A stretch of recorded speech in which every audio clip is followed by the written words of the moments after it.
this morning, how do you reckon it red? Say, hurry, hurry, the gal, your love is dead. I got a letter this morning, I say, how you reckon it red? They say, hurry, hurry, 'cause the gal you love is dead. It's nice to see where the songs come You from. know, I grabbed up my suitcase, took out down the road. Oh, when I got there, she laying on the cooling board. I grabbed up my suitcase, I said I took out down the road. Ah, Sunhouse.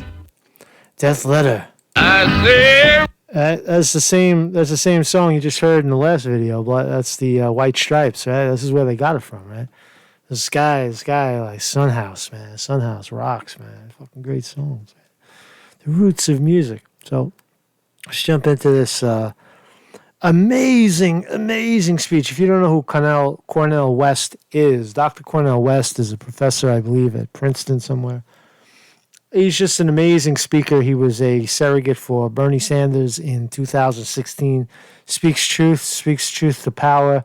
Is if you can imagine this guy as the press secretary, if Bernie Sanders wins and he makes this guy press secretary, oh Lord help us, man! Watch this.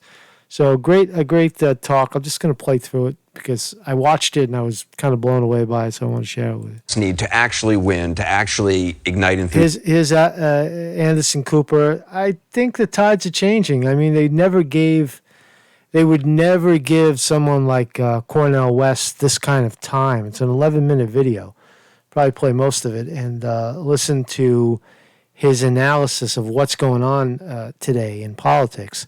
And again, CNN would never have given these guys the time of day because I guess they're starting to see the light, are they? I don't know. Enthusiasm is not a neoliberal centrist. I mean, you're a supporter, obviously, of Bernie Sanders. You supported him last time. You're supporting him this time. Why is that not going to work for the Democratic Party? We're at a moment now in this country where the center cannot hold. Things are falling apart, as Yates would put it. And we have to have vision. I'm sorry, he's from Harvard, not Princeton. Correct that. From professor of philosophy, Harvard Divinity School.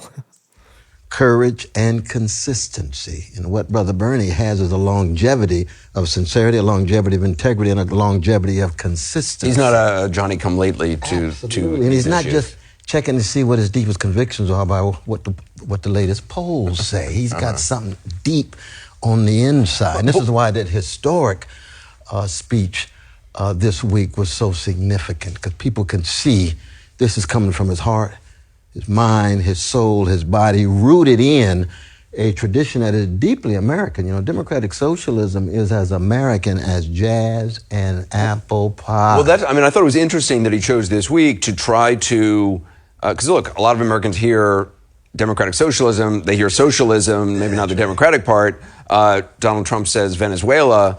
But what he was trying to do was trying to link this to the legacy of FDR, Martin Luther King Jr. Absolutely. Well, one is, of course, The argument is getting thinner and thinner, if you notice, right? Because Trump is going to say, swing his finger and say, Venezuela.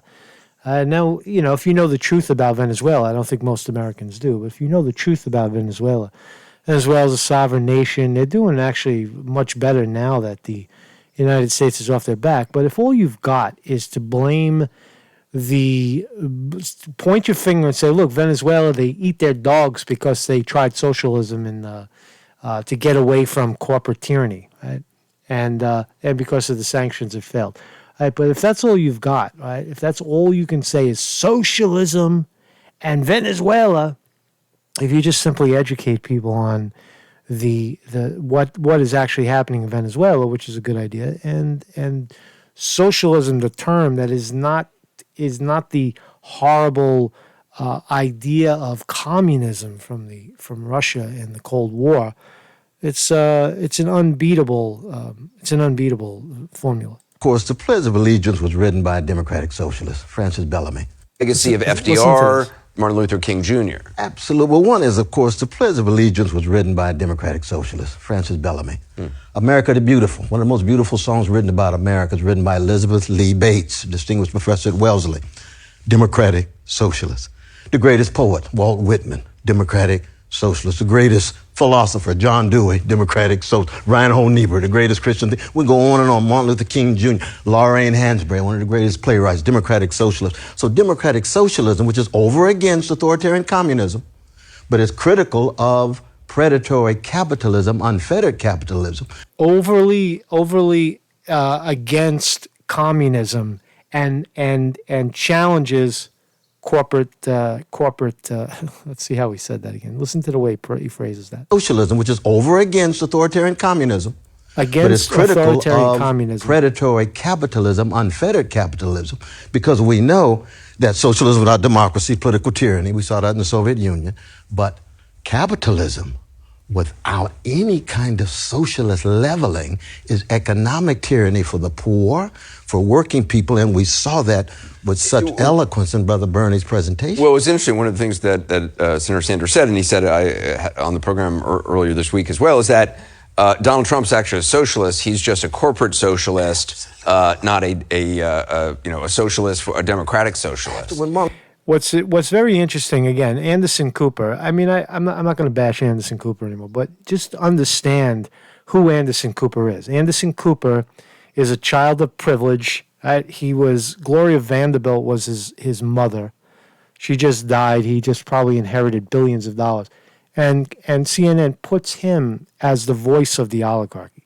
Just to put it into context, we all know Anderson Cooper. We just think of him as an arrogant kind of, a shill. You use the word shill, but you got to look at the psychology of the people and why he's chosen.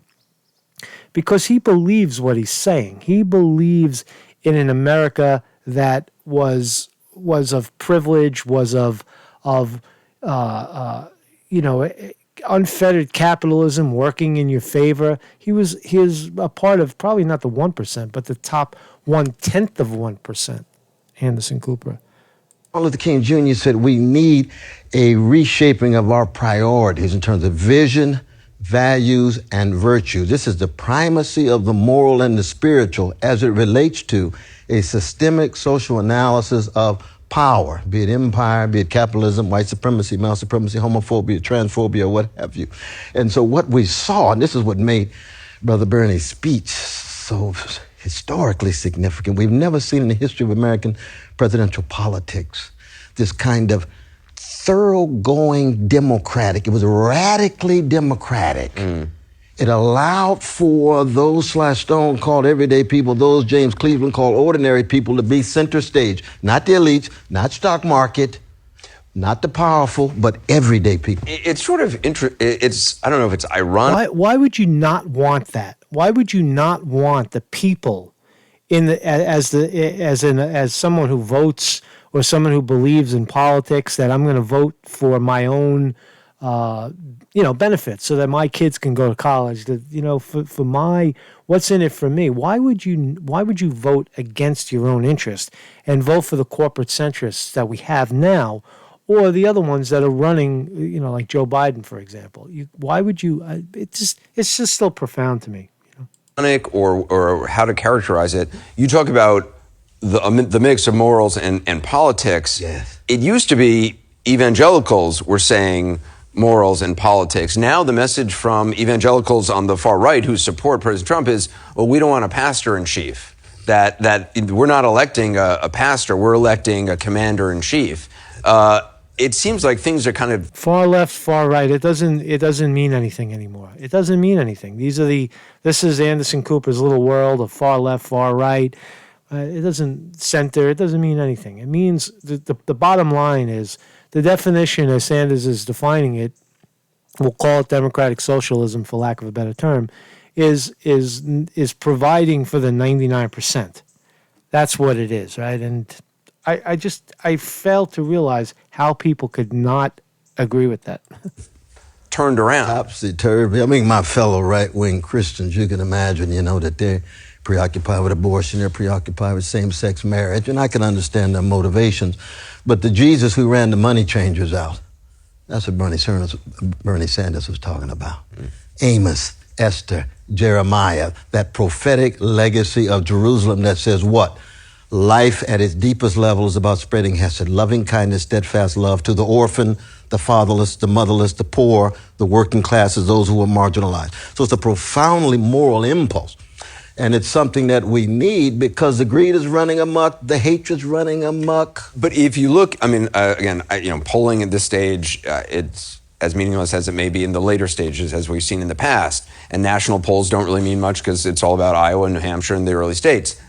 That's actually quite profound of Anderson Cooper saying that the polls don't matter, when 99% of his commentary is based on polls, right? And Nate Silver is off the cuff right now, right? The guy at 538, the guy who said Hillary Clinton had a 100% chance of winning. These guys love that guy, right? So polls are garbage. All that being said, you see Elizabeth Warren and getting closer to Senator Sanders in support. I guess the question is, she says she's a capitalist. Is the label democratic socialism something which, they are both progressive. You can argue about various policies of theirs, but they're pretty close in alignment on terms of their politics. Is the term democratic socialism hurting Sanders and going to hurt Sanders and make it impossible for him to win? No, I think we're at the point now where that is the corporate selling point, that because Sanders uses this term, this democratic socialist term, that he is unelectable, that the majority of the people in America are not going to vote for him because of a term. And it just simply is, it's just not true. Country, we've grown very rich, we've grown old, but will we grow up? And grow up means being honest about the best that's gone into the shaping of who we are. When Abe Lincoln said God must love everyday people because God made so many everyday people, that's a profoundly democratic sensibility.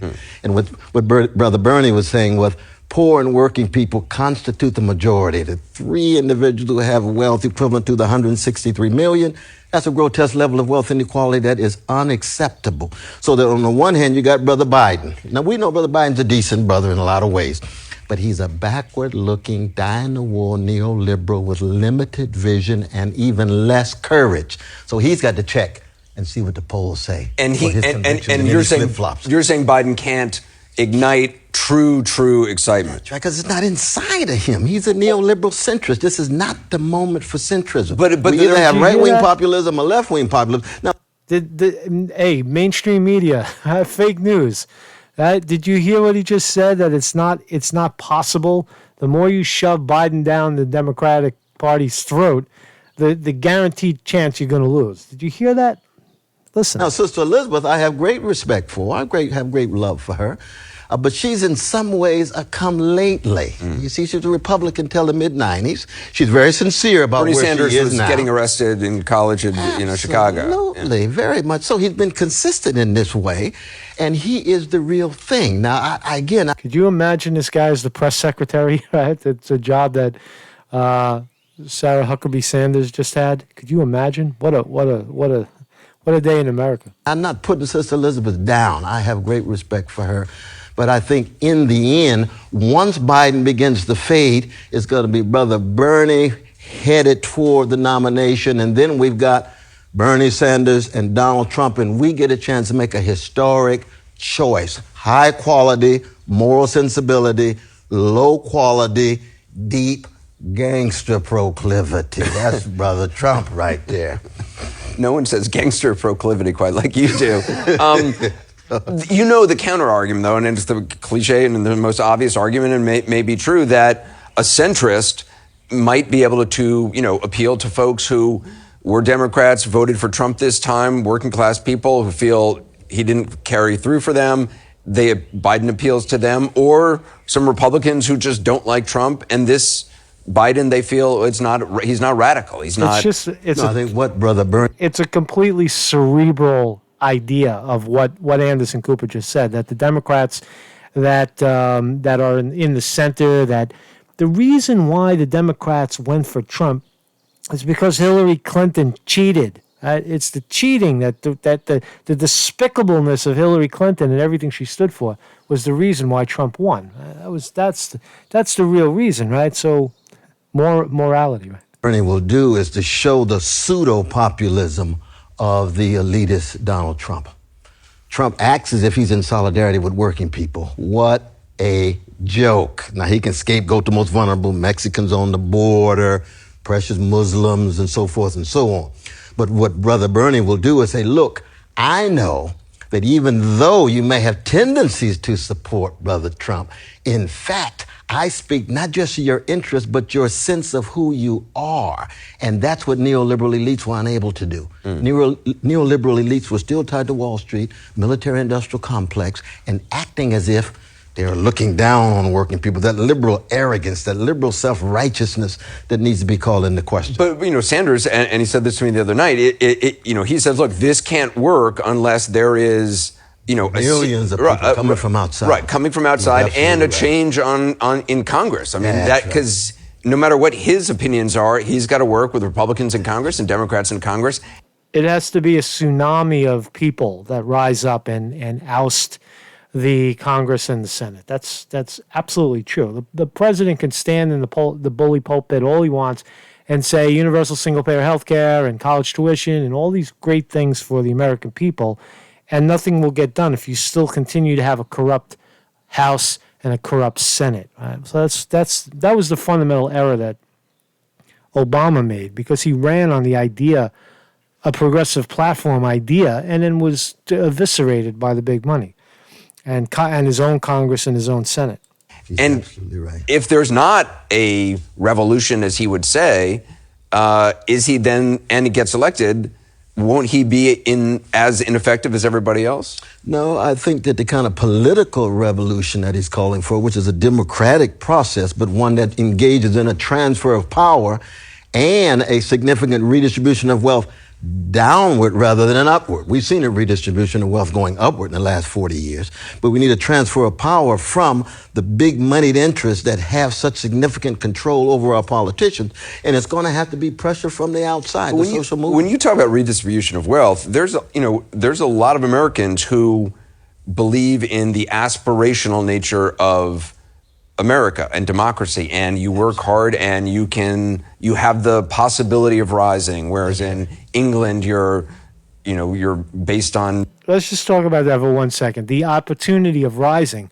Again, what a commentator like Anderson Cooper fails to realize is that the deck has been stacked against regular people, because he has no idea what a regular person is.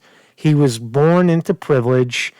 Right, the Vanderbilt money dating all the way back to the 1800s. His mother went on to be a billionaire on top of billionaire with Gloria Vanderbilt genes.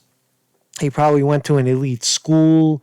He's in Manhattan, the Manhattan bubble, right? And to him, that vision of America plays out. But the vision that is playing out for the 99% is now unattainable due to monopoly, due to oligarchy, and that must change. That's the only critique I have of Cornel West is that he doesn't drill that point home, that the America you're talking about is a fairy tale, fairy book version that at one time did exist but doesn't exist anymore. What class you're born into and what school you went to, and obviously there's a lot of that in America, obviously, and that aspirational, there's a lot of folks working incredibly hard who are not able to just raise up. In fact, upward social mobility in England is better there than it is in the United States now. Our precious working people and poor people, many of whom are working 2 jobs, still living in poverty, that is a disgrace, a moral and spiritual disgrace. So that I think if, in fact, we can have someone with... Anderson Cooper, he doesn't get it. He just... I know it's nice to say like he's pay for play. They give him $6 million to lie, but the fact is he's picked. I understand why these mainstream media people are picked, because that's who they genuinely are at their core. With a democratic vision. I mean, this is what socialists like Leonard Bernstein had in mind. the socialists who were in the American grain, as it were, but recognize that it's very much about putting poor and working people at the center. That's why his invocation of Brother Martin Luther King Jr., he could have invoked the great Ella Baker, Fannie Lou Hamer as well. Just finally, do you think Donald Trump can be beaten? He is a candidate unlike any other. There were 16 or so, I can't even remember how many, Republicans against him, a lot of them well-funded, well-known, had, policy positions and policy papers and policy speeches.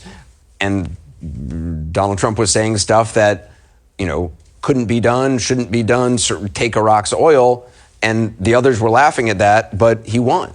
I mean, do the Democrats actually know, whether it's Senator Sanders or anybody, are they up to running against somebody like Donald Trump, who you can argue has no actual shame? No, it's true. I mean, if the Democrats are willing to go with someone with vision, courage, consistency, and generates enthusiasm, especially among young people, as well as others across the board, then we will win. There's no doubt in my mind Brother Bernie can beat Brother Trump. That's my sentiment exactly. That Bernie Sanders can beat Trump if the Democrats coalesce behind him. They have to, because of the cheating apparatus. That's very important, right? I mean, no one, not even Cornel West will say cheating. They don't use that vernacular, but we know it exists, right? But if the Democrats are so, willing, if they are willing, I don't know, who knows? But if they could be persuaded to back Sanders, Bernie Sanders will beat Donald Trump. He would have beat him in 2019. The other thing, I'll leave it right there because it's kind of interesting. Just take us out with Sunhouse. But what I wanted to say about that is that I forgot what I was going to say because I'm getting hungry now. The fact is that I'll just play some music. She's laying on a cooling board. I want your clothes. Look down in her face. It's a good old girl. Got the lay at a judgment day. I say I want your clothes. I say and I look down in her face. I say it's a good old girl. Got the lay at a judgment day. You don't look like 10,000 people was standing around the burying ground. I didn't know I loved her until I let her down. Looked like 10,000 standing around the burying ground.